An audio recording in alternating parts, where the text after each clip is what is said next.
sommes avec Bernard Werber, qui va donc voir son livre Troisième Humanité adapté en livre audio.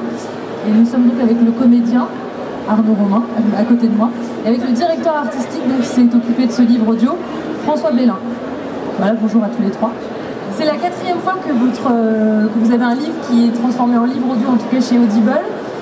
Et est-ce que vous y pensez au moment où vous écrivez de vous dire « Ah, un de ces quatre, peut-être que ce sera aussi une version audio ». Est-ce qu'on pense à ça quand on est auteur?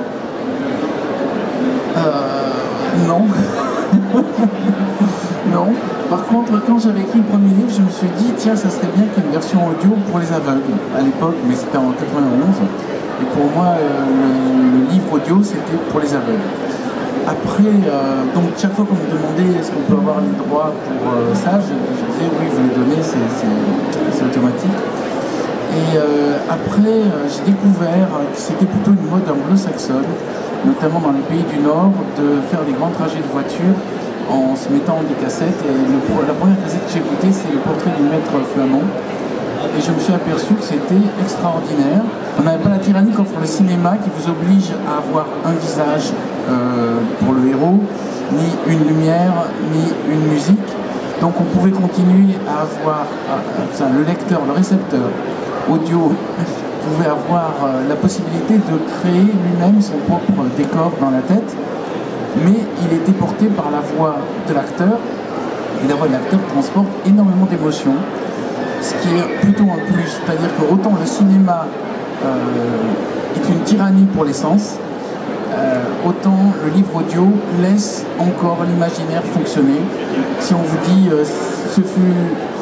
elle ouvrit la porte et c'était une femme splendide, c'est une voix, pourtant c'est vous qui allez dessiner et faire la femme. Alors que si au cinéma on vous montre Sharon Stone, bon, la femme splendide, ça a été casté, c'est Sharon Stone. Je me suis aussi aperçu que l'audio était plus puissant au niveau des médias. Souvent, quand on passe dans les émissions de radio, on a un plus grand impact quand on passe dans les émissions de télévision, comme si le fait de voir la personne était déjà une influence qui gênait, alors qu'écouter la voix, c'est l'émotion pure. Voilà. Donc j'adore ça et je le suis maintenant. Et de temps en temps, quand je fais des grands trajets en voiture, je me mets un lecteur. D'abord c'était une cassette, après c'était un CD, maintenant je me mets un fichier MP3. Vous écoutez du Bernard Werber ou pas en voiture? Non, mais de toute façon je ne me relis pas. Donc c'est pour ça que je vous disais, j'écoute pour voir quelle est la tonalité, mais non, je peux pas m'écouter enfin, m'écouter lu en roman, c'est insupportable. Et quand vous dites que vous écoutez pas, ça veut dire que quand on écrit un texte, on ne le relit pas du tout à haute voix, par exemple? On n'écoute pas la musique qu'il peut avoir? Alors, moi j'ai une manière de travailler un peu bizarre, je ne sais pas comment font les autres auteurs, mais j'ai deux fonctions auditives dans l'écriture. La première, c'est que j'écris en musique et je mets à la fin de mes livres les musiques que j'ai écoutées. Ce sont en général des musiques de films. Donc toutes les scènes où ça ne parle pas, moi j'entends de la musique. Mais j'entends la musique du film. J'entends, en général, je mets beaucoup Michael Field, je mets des musiques qui sont un peu répétitives, dans lesquelles il n'y a pas de parole. Je mets Prokofiev, Vivaldi, Beethoven, ça marche très très bien pour tout. Mozart aussi. Pour tout ce qui est dialogue, alors là c'est mon imaginaire qui fabrique les voix des personnages. Donc j'entends, quand c'est une femme, j'entends une voix de femme dans ma tête, et quand c'est un homme, c'est une voix d'homme. Donc si je me mettais moi à faire les voix, ça me gênerait plus qu'autre chose, puisque c'est comme si je me renvoyais ma propre image en écrivant. Donc j'ai besoin d'entendre de la musique ou les voix de mes personnages. Tout comme un romancier quand il voit son œuvre adaptée au cinéma, vous quand vous écoutez les livres audio de vos propres livres, est-ce que déjà vous arrivez à les écouter en entier, vous écoutez juste un bout juste pour vous dire c'est ça et ça me suffit? J'écoute voilà, que le premier chapitre pour dire c'est ça et ça me suffit. Après il y a toujours des choix d'éditorial qui sont faits sur les bruitages ou pas de bruitage, ou est-ce qu'il y a une voix ou deux voix, un même acteur qui fait la femme et l'homme, parfois le chien et les parce que vu que je suis passé par plusieurs éditions, j'ai pu voir qu'il y a des choix qui sont faits sur est-ce que c'est en unitaire qu'une voix pure, voilà, ça m'intéresse, mais je vais pas, à la limite c'est la création de l'artiste, du deuxième artiste qui est le metteur en scène audio, de l'acteur, voilà, et je n'ai pas à m'en mêler, de toute façon je ne demande pas mon avis. Justement, François Bélin, je viens vers vous. Du coup, vous êtes directeur artistique. En quoi consiste du coup votre boulot? Vous recevez, vous avez le livre de Bernard Werber, vous vous dites ok, il faut une voix. Comment est-ce que vous cherchez cette voix-là? En fait, la rencontre avec le comédien se fait lors, en l'occurrence avec Arnaud pour ce projet. Ça s'est fait lors d'un casting. On ne connaissait pas du tout Arnaud. Et voilà, donc c'est cette première rencontre qui va faire qu'à travers ce qu'on a lu et ce qu'on a découvert du roman au préalable, ça va correspondre à notre lecture, nous, en tant que lecteurs, et en lecture silencieuse, je dirais. Est-ce que le comédien va pouvoir nous satisfaire en tant qu'auditeur, nous, derrière les machines, derrière la console. Et voilà, donc il y a une sorte de rencontre et de coup de foudre, ou presque coup de foudre. Il faut qu'on soit complètement séduit par le casting du comédien pour pouvoir lui dire c'est avec toi qu'on va partir pendant 4 jours d'enregistrement ou 5 jours d'enregistrement. Vous n'avez pas forcément un comédien en tête, mais est-ce que vous avez quand même, ne serait-ce qu'une musique, de se dire déjà ça va être un homme ou une femme, parce que pourquoi un homme aussi? Est-ce que ça va être une voix grave? Est-ce que vous vous posez justement ces questions-là avant de faire un premier écrémage au casting? C'est-à-dire est-ce qu'il y a des voix que vous n'écoutez pas du tout et que vous ne sollicitez pas? Parce qu'il faut expliquer, un casting de voix, il y a des bandes, des bandes de données, on va dire, des banques de données ou des sites de casting. Vous pouvez un petit peu choisir aussi à la carte une voix jeune, une voix mûre, une voix plus posée qu'une autre. Qu'est-ce qu'on se dit du coup à ce moment-là, comme sorte de voix, qu'est-ce qu'on veut comme voix? Notre choix est défini par l'importance qu'on donne principalement à la narration. Qu'est-ce qui va définir une narration, la voix qui va être choisie pour la narration, et après pour les phases dialogue, c'est un autre aspect. Pour moi, j'imagine toujours la voix de la narration comme étant le personnage principal de l'histoire. Et c'est lui qui va être le mieux à raconter dans 90% des cas l'histoire. Et du coup, c'est pour ça que ça marche très bien, parce qu'on adore les narrations incarnées, c'est-à-dire presque à la première personne du singulier. Et voilà. Et du coup, ça marche très bien après quand on va poursuivre, passer à la phase dialogue, etc. C'est quelque chose qui s'enchaîne tout à fait très bien. Et on peut jouer justement avec ces contrastes, passer ça habitue l'oreille aussi à passer pour un seul acteur, masculin en l'occurrence pour Arnaud, à passer d'une voix féminine à une voix masculine, une voix d'enfant, une voix d'une vieille dame, enfin voilà. Les comédiens en l'occurrence comme Arnaud sont à mon sens des performeurs, à la fois des très bons comédiens, des narrateurs, mais ils ont aussi ce talent de pouvoir retranscrire et de pouvoir, pour des caractères très forts, comme par exemple la commissaire, où on a bien rigolé, de pouvoir donner l'énergie nécessaire à ces personnages et de ne pas les aplatir. C'est-à-dire que moi, quand je lis, je m'étais imaginé certains personnages hauts en couleur dans l'écriture. Je me suis dit, voilà, en fait, on se fait son propre film dans sa tête et on a envie d'être au cinéma avec les comédiens. C'est-à-dire que finalement, on n'a pas envie d'être frustré sur une espèce de retenue dans la lecture. Et c'est ça qu'on essaie de rechercher, où on est content et heureux de pouvoir l'entendre quand on est derrière les machines. Et alors pourquoi Arnaud, et qu'est-ce qui a fait la différence pour que ce soit lui qui soit choisi? À part qu'il est extraordinairement talentueux.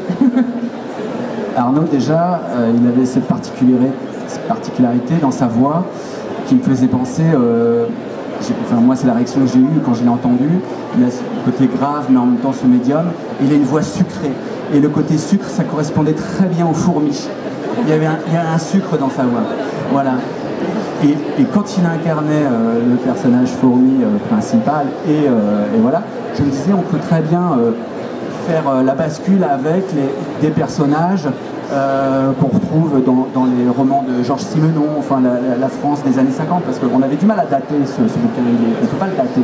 Du coup, ça correspondait bien. Il m'a envoyé des ambiances contemporaines ou de René Coty et Charles de Gaulle, on va dire, qui me plaisaient bien, moi, avec les toiles cirées, les nappes à carreaux, et voilà, c'est quelque chose que j'avais ressenti. Je me dis, voilà, c'est pour Arnaud. On va écouter cette voix sucrée, Arnaud. On va lui passer le micro, François. Comment est-ce qu'on fait quand on est comédien, qu'on passe un casting pour un livre audio? Comment est-ce qu'on se prépare? Est-ce qu'on a le texte à l'avance ou pas? Alors, ça dépend. Parfois, le texte, on ne l'a pas du tout. On en a un tout petit bout, il n'est pas contextualisé parce que le roman n'est pas encore sorti. et qu'il faut qu'il reste totalement secret. Donc on nous balance 3 pages et on se débrouille. Et c'est compliqué. Il faut parfois y revenir à 3 ou 4 fois. Là, en l'occurrence, le texte était plus ancien et je l'avais lu et je le connaissais. Après, il y a des choses très très différentes dans ce texte. En fonction de ce qu'on choisit, le casting peut avoir une toute autre tête. Est-ce que c'est la partie fourmi? Est-ce que c'est la partie humain? Il y a des personnages hauts en couleur, il y a des choses très en finesse. Compliqué. Donc oui, il faut le préparer, ça c'est certain. Il va falloir provoquer dans l'esprit de la personne qui va écouter et qui est susceptible de vous choisir le petit déclic qui fera que c'est vous, mais ça c'est pour n'importe quel casting, donc c'est une préoccupation qu'on a forcément. Oui. À la différence du théâtre quand même, vous faites plusieurs personnages. Là, comment est-ce qu'on... Enfin, plusieurs personnages en tout cas, il faut se mettre dans plusieurs ambiances, marquer bien les ruptures aussi du texte. Comment est-ce qu'on fait ça? C'est peut-être l'exercice qui est le plus antinomique avec le théâtre. C'est-à-dire qu'au théâtre, on a plusieurs semaines pour travailler. Au théâtre, on a 10, 15, 20 minutes de présence en scène quand on a un très joli rôle. Et on va avoir des semaines et des semaines pour travailler ça. Là, on va avoir 280, 300, 350 pages à interpréter avec une préparation qui ne peut pas rentrer finement dans le détail, c'est impossible. Il faudrait 6 mois. C'est pas possible. Il y a un modèle économique et celui-là, on ne peut pas. Donc, c'est vraiment antinomique. Et en même temps, c'est jouissif parce qu'on est forcé de se lancer. Alors, quand vraiment quelque chose ne colle pas, qu'on se sent pas bien, qu'on pense pouvoir faire mieux, ou qu'il y a une erreur, on arrête et on reprend une phrase ou un paragraphe. Mais on essaye de le faire le moins possible. Du coup, quand on tient bien le fil et que les pages défilent et qu'on est dedans, c'est extraordinaire. Et là, bizarrement, paradoxalement, on rejoint le plaisir du théâtre, ou quand le torchon se lève... Instantanéité, on peut pas rejouer au théâtre. Non, on peut pas. Et bien là, de temps en temps, on chope pendant 5-10 minutes ces moments-là où ça file et on éprouve le même plaisir que sur scène. C'est très étonnant. Justement, il y a une réalité économique. En combien de temps est-ce qu'on enregistre un livre comme ça? C'est l'histoire de combien d'heures ou combien de jours? Celui-ci, on l'a fait en 3 jours et demi, quelque chose comme ça, ouais. Et alors, à part François, il y a qui? Le directeur artistique, en l'occurrence moi. En fait. L'échange se fait comme moi si j'étais un lecteur et si j'étais auditeur et lecteur en même temps. Donc, on aime bien qu'il y ait des gens qui viennent au studio et voilà, et on est des témoins de la scène et de certaines extases qu'il peut y avoir pendant l'enregistrement et voilà, ou dire qu'est-ce qu'il est bon Arnaud, ou on essaie d'échanger avec des gens de notre équipe, avec Eric, mon associé, et puis avec les éditeurs aussi. C'est un échange qui se fait à deux. Et moi, je sers de deuxième paire d'oreilles pour Arnaud, c'est-à-dire que j'essaie d'obtenir de lui le meilleur de ce qu'il voudrait projeter. Et quelquefois, c'est comme en musique, quand on compose, on n'a pas la même perception. 1 heure à voir après créer un morceau, on n'entend pas la même chose que ce qu'on va entendre de son propre morceau 2 jours après. Il y a une espèce de recul nécessaire sur son travail d'artiste. Et pour les comédiens, ça peut être toujours d'avoir quelqu'un de bienveillant pendant l'enregistrement. Et c'est très utile pour son recul à lui. Est-ce que vous lui dites je voudrais que tu fasses ça comme ça, ou est-ce que c'est propose-moi quelque chose et je vois si ça me va, et si ça me va pas, propose-moi autre chose? Ça fonctionne comment? Justement, sur certaines scènes, je peux intervenir en lui disant écoute, Arnaud, je suis pas forcément d'accord avec toi sur cette intention, je sais pas si elle passe très bien, réécoute-la, on l'écoute ensemble et puis tu vois si on la refait ou pas. Et puis si j'ai pas été très clair, j'essaye d'obtenir des adjectifs pour lui faire retranscrire mon émotion à moi, et des fois j'ai des envies aussi, et puis il est d'accord, des fois il dit ah oui t'as complètement raison, oui excuse-moi, ou alors attends je vais le faire différemment, je vois à peu près ce que tu veux dire, mais laisse-moi on fait. Et voilà, c'est des jeux comme ça, c'est des échanges qui sont très grisants, et puis voilà, donc des fois on se prend un peu aussi comme pour un comédien quelque part, mais on l'est pas en fait. Justement, notre utilité c'est d'être cette deuxième paire d'oreilles pour l'artiste. Est-ce que ça vous arrive de toucher au texte? C'est dans le sens, peut-être qu'un mot dit avant l'autre va mieux sonner à l'oral qu'à l'écrit, parce qu'on aura bougé un adverbe dans un sens ou dans un autre. Est-ce qu'on touche un peu au texte, même si c'est un peu, ou est-ce que ça n'arrive pas du tout? Est-ce qu'on est vraiment hyper sur le texte? Non, ça c'est un interdit, on essaie de coller au texte au maximum, parce que si on commence à prendre des risques, je dirais, par rapport au texte, voilà, c'est ne pas se remettre en cause en tant que lecteur, quoi. Quelque part, quelle est l'intention de l'auteur? Est-ce que c'est un produit artistique, donc voilà, c'est une œuvre, du coup, qui on est pour pouvoir toucher le texte? Non, on s'interdit. Il arrive des fois qu'il y ait des fautes de frappe et quelquefois des fautes de relecture chez les éditeurs. Ça, on intervient. On dit vraiment, quand on est coincé, qu'il y a quelque chose d'incohérent, on va appeler notre intermédiaire, notre éditeur, et on va dire, voilà, page 65, il y a un truc, c'est pas possible de le dire, quoi. Quelque chose d'incohérent, qu'est-ce qu'on fait? Et là, du coup, il y a des responsabilités qui rentrent, voilà, qui interviennent, et puis on répond à la demande. Arnaud, je voulais demander qu'est-ce que c'était une bonne lecture? Comment est-ce qu'on fait une bonne lecture d'un texte qui n'est pas le sien, parce que ce ne sont pas vos mots? Comment est-ce qu'on arrive à faire ça et à se les approprier? Alors, quelle question. Une bonne lecture, les miennes. Peut-être bonne lecture.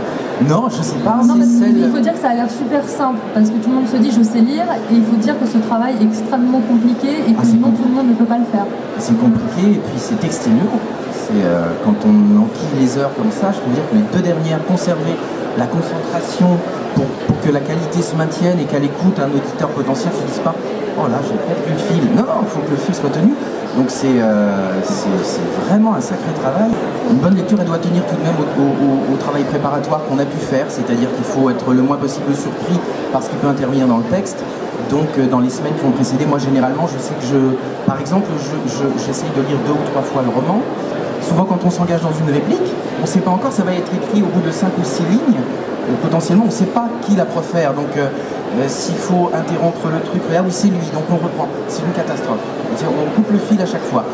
Donc moi on trouve des petits trucs comme ça pour maintenir le fil. Et quand on parvient à ça, sur la globalité de la lecture, le fil soit maintenu le plus longtemps possible, tout le temps, alors là on sort une bonne lecture. Est-ce que vous vous écoutez? Est-ce que vous avez l'occasion d'entendre ce que vous avez fait, ou est-ce qu'on enregistre et on passe à la suite? Je les ai écoutés, oui, intégralement. Ah ouais. Pour voir comme ça, justement, pour déceler s'il y a à un moment je sens une baisse, aussi pour apprendre, si on ne retourne pas sur l'ouvrage comme tout bon artisan, je ne sais pas comment on peut apprendre soi-même. Nous, c'est notre instrument, hein, c'est notre voix, c'est notre sensibilité. Donc, si, moi je réécoute obligatoirement, il faut. Lire vos propres livres pour lui en faire l'adaptation audio, ou est-ce que vous pensez que justement c'est le travail d'un comédien? Alors, si je me suis posé la question, je me suis répondu rapidement non. Parce que d'abord c'est un vrai travail, c'est un vrai talent que je n'ai pas. Heureusement qu'on avait tous des talents différents et complémentaires. Si on avait tous les talents, ce serait compliqué, je crois, les rapports entre êtres humains, il faut le compléter. Non. Par contre, ce qui m'amuse, c'est de faire des séances d'hypnose, ce que je considère comme un peu de relaxation, ce que j'appelle rêve accompagné. C'est-à-dire qu'il m'arrive des fois dans des salles, mais là je crée le texte en direct en regardant les gens, donc c'est pas comme lire un texte. D'ailleurs, je vais leur dire, fermez les yeux, imaginez que vous êtes sur une île déserte, et maintenant imaginez que vous rencontrez quelqu'un, voilà. Et là, ça c'est pas pareil, ça me fatigue pas. Par contre, lire et en essayant de bien respecter un truc, ça je sais pas le faire.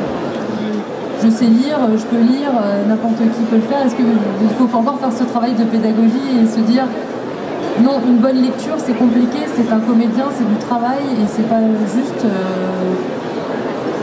lire bêtement au doigt un texte? Est-ce qu'il y a encore ces préjugés-là qui perdurent? Non, ça n'arrive pas en fait. Je crois que déjà on a beaucoup de comédiens qui ont envie de le faire et qui ne peuvent pas tous le faire. C'est-à-dire qu'il y a une espèce d'endurance que je comparerais à celle du théâtre. Imagine faire 100 dates, moi ça me paraît énorme.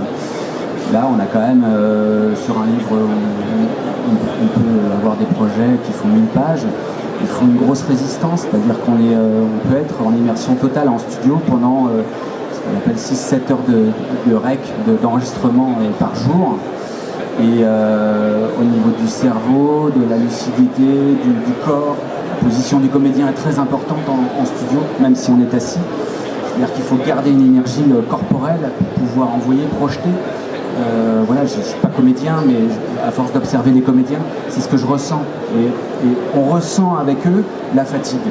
C'est-à-dire qu'on le sait, on les connaît très très bien en termes de timbre, et on est en immersion totale avec eux. C'est passionnant d'ailleurs parce que voilà, on ressent les choses. On ressent une fatigue aussi nous-mêmes par rapport à l'attention, le suivi qu'on a sur le texte en même temps qu'on est vigilant par rapport à la technique et par rapport à sa prestation artistique. Ce travail-là de comédien, on le retrouve, les comédiens avec lesquels on travaille sont pour la plupart des gens du théâtre et des gens du doublage, voilà, qui savent justement utiliser voilà, toutes sortes d'intonations. Chaque émotion peut être traduite par une intonation différente. C'est-à-dire que l'ennemi du livre audio, c'est les répétitions. C'est-à-dire qu'au bout de 200 pages, quand on entend tout le temps les mêmes intonations, le même point, la même... Tout le temps la même musique en fait. Tout le temps la même musique, et ben on a envie de couper le livre audio et de se mettre à lire. Voilà. C'est ça le danger en livre audio, et avec le comédien.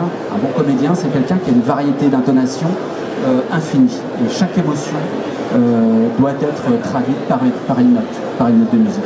Et souvent, chez les comédiens, qui sont en plus musiciens, ou chanteurs, ou qui ont un travail d'oreille, qui sont habitués, ce sont des gens très efficaces. Arnaud, vous allez nous faire une lecture? Les fourmis de Bernard Werber. Chapitre 1, les veilleurs. Vous verrez, c'est pas du tout ce à quoi vous vous attendez. Le notaire expliqua que l'immeuble était classé monument historique et que les vieux sages de la Renaissance l'avaient habité. Il ne se rappelait plus qui. Ils prirent l'escalier, débouchèrent sur un couloir sombre, où le notaire tâtonna longuement, actionna en vain un bouton avant de lâcher. Ah zut, ça marche pas. Ils s'enfoncèrent dans les ténèbres, palpant les murs à grand bruit. Lorsque le notaire eut enfin trouvé la porte, l'eut ouverte et eut appuyé cette fois avec succès sur l'interrupteur électrique, il vit que son client avait une mine décomposée. « Ça ne va pas, monsieur Wells ?»« Une sorte de phobie, c'est rien. La peur du noir, c'est ça.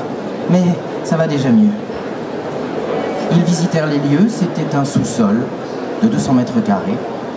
Bien qu'il n'ouvrît sur l'extérieur que par de rares soupiraux, étroits et situés au ras du plafond, l'appartement plut à Jonathan. Tous les murs étaient tapissés d'un gris uniforme et il y avait de la poussière partout. Mais il n'allait pas faire le difficile. Son appartement actuel faisait le 5e de celui-ci. En outre, il n'avait plus les moyens d'en payer le loyer. L'entreprise de serrurerie où il travaillait avait décidé depuis peu de se passer de ses services. Je me demande, comme c'est pas le premier livre que vous faites adapter en version sonore, est-ce que c'est toujours Arnaud Romain qui a lu pour vous, ou bien est-ce que vous avez travaillé avec d'autres comédiens? Alors, je n'ai pas travaillé, vu qu'en général, je reçois le CD et je ne suis pas consulté avant. Donc, Les Fourmis, ça a 25 ans, et en écoutant le texte, ça m'a rappelé d'ailleurs quand je l'ai écrit, j'étais tout jeune, j'avais 30 ans. Et non, je n'ai pas travaillé avec lui, je le rencontre pour la première fois, j'en ai toute l'équipe pour la première fois, c'est d'ailleurs l'intérêt du salon du livre, c'est que ça permet ce genre de rencontre. Quand on vous a dit que ça allait être adapté en version sonore, est-ce que vous aviez peur du choix de la voix qui allait représenter le narrateur? Le mot peur est peut-être excessif. Non, ce qu'il y a, c'est que je suis curieux de voir le résultat, et quand j'entends le résultat, ça fonctionne pas, ou quand je vois un film. Mais vu que en plus l'objet existe, si jamais ça fonctionne pas, ça ne changera rien. Ça se peut que ça fonctionne pas pour moi et que ça fonctionne pour les autres. Mais là, tel que je l'entends, je trouve que ça fonctionne. Je le dis objectivement et pas parce qu'il est à côté, mais parce qu'il n'a pas surjoué. Je crois que il y a deux dangers, c'est jouer pas assez et jouer trop. Quand j'étais réalisateur, j'ai réalisé un film, Les Amis des Terriens. Je disais aux acteurs, jouer plat et puis jouer en surjouant au maximum. Et après je leur dis ça c'est 0, ça c'est 10. Maintenant ce que j'aimerais pour la scène c'est que vous fassiez du 6 ou du 7. C'était une manière de graduer. Et je pense quand il y a un chef d'orchestre, tout le monde connaît la partition, mais il y en a qui vont jouer plus ou moins fort, donc il doit fonctionner pareil. Il doit dire vous plutôt 5, vous plutôt 8, vous plutôt 9. Et c'est cette modération qui va en fait faire que ça fonctionne pas. Mais c'est sûr que je pense que tu as dû tomber sur des gens qui en faisaient trop, et des gens qui en faisaient pas assez. C'est toute la différence entre les amateurs et les professionnels. Merci à tous pour votre écoute. Merci à vous trois et on peut les applaudir encore une fois.